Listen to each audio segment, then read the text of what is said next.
Мислам дека има доволни количини. Ако земеме обзир дека Прилепско-Битолскиот регион почнува малку покасно од Струмичкиот, а ова сега се што се работи тоа е пластеничка роба.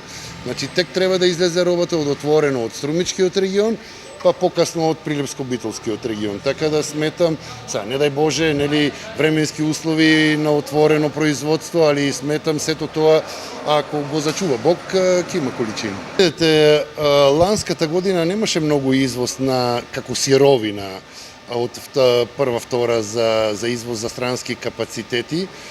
Грото роба заврши кај домашните преработувачи. Очекувам и ова година да биде иста приказна.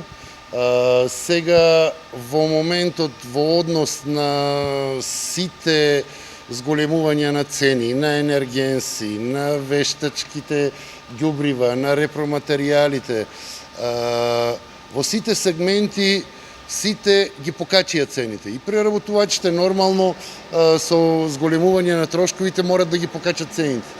Единствена засегната странка во моментот се земјоделците. И ланската цена беше иста, и ова година откупната цена за индустрија е иста.